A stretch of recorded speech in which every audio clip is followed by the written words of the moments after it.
అధ్యక్ష ఎన్నికలు ఇప్పుడు మరింత రసవత్తరంగా మారాయి. 4 ఏళ్ల తర్వాత ట్రంప్ బైడెన్ ముఖాముఖి తలపడ్డారు. నవంబర్లో జరగనున్న ఎన్నికల కోసం ఇప్పటికే ప్రచారాన్ని ముమ్మరం చేసిన ఇద్దరు నేతలు తొలిసారిగా డిబేట్లో పాల్గొన్నారు. అట్లాంటాలో నిర్వహించిన ఈ డిబేట్ దాదాపు 90 నిమిషాల పాటు జరిగింది. ఈ డిబేట్లో ఇద్దరి మధ్య వాడి వేడిగా చర్చ జరిగింది.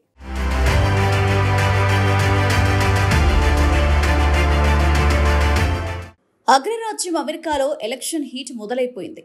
ఇప్పటికే అధ్యక్ష పీఠం కోసం పోటీ పడుతున్న నేతలు ప్రచారంలో దూసుకుపోతున్నారు.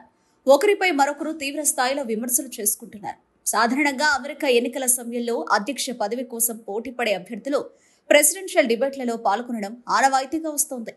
రాజ్యాంగబద్ధంగా ఖచ్చితంగా పాల్గొనాల్సిన అవసరం లేనప్పటికీ కొన్నేళ్లుగా ఈ సంప్రదాయం కొనసాగుతోంది. ఈ నేపథ్యంలో ఈసారి జరగనున్న ఎన్నికల్లోనూ ఈ డిబేట్లు అనివార్యంగా మారాయి.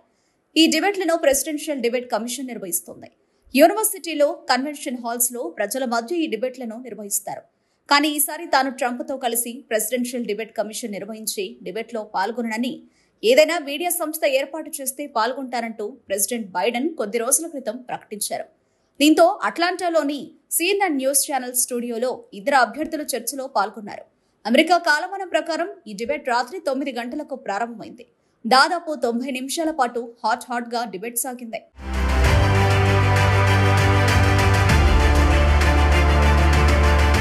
ఇక డిబేట్ ప్రారంభానికి ముందు బైడెన్ ట్రంప్ వర్గాలు ఒకరిపై మరొకరు విమర్శలు చేసుకున్నారు. అట్లాంటాలోని బెల్ బోర్డులపై ట్రంప్ న్యాయపరమైన ఇబ్బందులపై డెమోక్రటిక్ పార్టీ ట్రోల్స్ చేసింది. అదే సమయంలో డొనాల్డ్ ట్రంప్ బృందం సైతం బైడెన్ ఆర్థిక వ్యవస్థను నాశనం చేశారని, అలానే అక్రమ వలసలను ప్రోత్సహిస్తున్నారని ఆరోపించారు. ఇక ప్రేక్షకులు లేకుండా జరిగిన ఈ డిబేట్ లో ఇద్దరు నేతలు పక్కపక్క పోడియంల దగ్గర నిలబడ్డారు. ఎన్నికల్లో ఇద్దరు ప్రత్యర్థులు కావడంతో కనీసం వారు కరచాలనం చేసేందుకు కూడా ఇష్టపడలేదు. 2020లో అప్పుడున్న కోవిడ్ ప్రోటోకాల్స్ ప్రకారం ఇద్దరు నేతలు ఒకరితో ఒకరు కరచాలనం చేయలేదు. అయితే ఇప్పుడు కూడా కరచాలనం చేయకపోవడంపై ఆసక్తి నెలకొంది. ఆర్థిక సమస్యలు, విదేశాంగ విధానం, అంతర్జాతీయ సంక్షోభాలు, ఇమిగ్రేషన్ సంక్షోభం, అమెరికన్ ప్రజాస్వామ్య స్థితి వంటి అంశాలపై ఇద్దరు నేతలు తమ విధానాలను ప్రకటించారు. అమెరికాలో ద్రవ్యోల్బణంపై డొనాల్డ్ ట్రంప్ విమర్శలు సంధించారు. బైడెన్ పాలనలో ద్రవ్యోల్బణం విపరీతంగా పెరిగిపోయిందని, అది అమెరికాని చంపేస్తుందంటూ కీలక వ్యాఖ్యలు చేశారు. ఇక బైడెన్ హయాంలో ఆఫ్ఘనిస్తాన్ నుంచి సైన్యాన్ని ఉపసంహరించుకోవడం అమెరికా చరిత్రలోనే చీకటి రోజుగా అభివర్ణించారు. ఆఫ్ఘనిస్తాన్ విషయంలో బైడెన్ తీసుకున్న చర్యల కారణంగా 13 మంది అమెరికా భద్రతా సిబ్బంది అమరులయ్యారని ట్రంప్ ఆరోపించారు. అమెరికన్లను కాపాడడంలో బైడెన్ దారుణంగా విఫలమయ్యారు.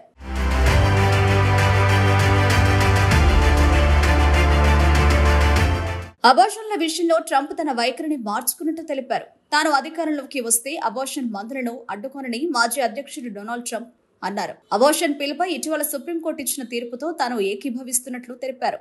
ఇక అమెరికాలో ఉద్యోగాల కల్పన విషయంలో బైడెన్ ప్రభుత్వంపై ట్రంప్ విరుచుకుపడ్డారు. ఈ విషయంలో బైడెన్ విఫలమయ్యారని ఆరోపించారు. బైడెన్ పరిపాలనలో ఉద్యోగ వృద్ధి కేవలం అక్రమ వలసదారులకు మాత్రమే జరిగిందన్నారు. ట్రంప్ కామెంట్లపై స్పందించిన బైడెన్, ట్రంప్ తన హయాంలో సంపన్నులకు ప్రతిఫలమిచ్చారని, ఫ్రీఫాల్లో ఉన్న ఆర్థిక వ్యవస్థను తనకు అందించారని ఆరోపించారు. ఆర్థిక వ్యవస్థ కుప్పకూలింది, ఉద్యోగాలు లేవు, నిరుద్యోగం రేటు 15% పెరిగింది. ఇది భయంకరమైందంటూ ట్రంప్పై విమర్శలు గుప్పించారు. నవంబర్లో జరిగే ఎన్నికల్లో ట్రంప్నకు ఓటేస్తే ప్రజాస్వామ్యానికి వ్యతిరేకంగా ఓటు వేసినట్టేనన్నారు. అంతేకాక ట్రంప్ వ్యాఖ్యలు ప్రజాస్వామ్యానికి అవమానకరంగా ఉన్నాయన్నారు.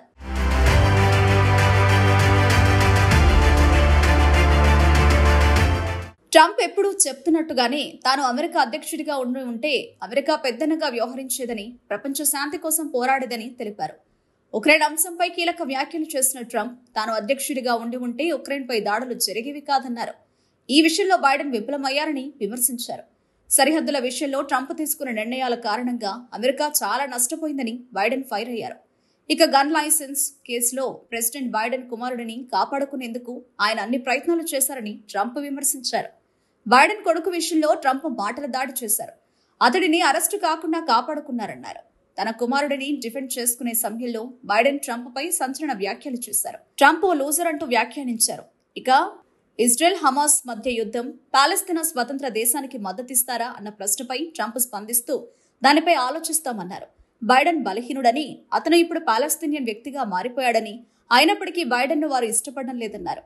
ఇక అమెరికాలో చరిత్రలో బైడెన్ వంటి అసమర్థ నాయకుడిని ఎన్నడూ చూడలేదంటూ ట్రంప్ సంచలన వ్యాఖ్యలు చేశారు.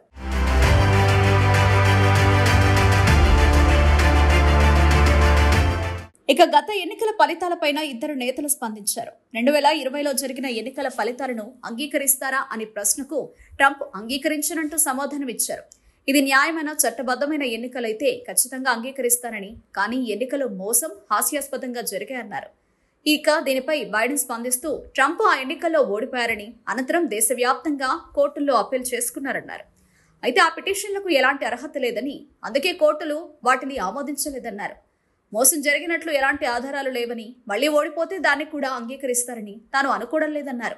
తన జీవితంలో ఎంతో మంది రాజకీయ నాయకులను చూశారని, కానీ బైడెన్ల అబద్ధాలు చెప్పడం ఎవరిని చూడలేదని, బైడెన్ ఎదుటివారి కళ్లల్లో చూస్తూ కూడా ధైర్యంగా అబద్ధాలు చెప్పగలరన్నారు. ఇక డిబేట్లో సహనం కోల్పోయిన బైడెన్ ట్రంప్పై విరుచుకుపడ్డారు. 90 నిమిషాల పాటు సాగిన ఈ డిబేట్ను CNN స్టూడియోలో నిర్వహించగా దేశవ్యాప్తంగా అన్ని నెట్వర్క్లలో ప్రసారం చేశారు. అయితే ఈ డిబేట్ను గతంతో పోల్చుకుంటే ఎక్కువ మంది వీక్షించినట్టు తెలుస్తోంది. అయితే వీరిద్దరి చర్చ ఈ డిబేట్తో ఆగిపోతుందా, లేక మరిన్ని డిబేట్లలో పాల్గొంటారా అనేది వేచి చూడాలి.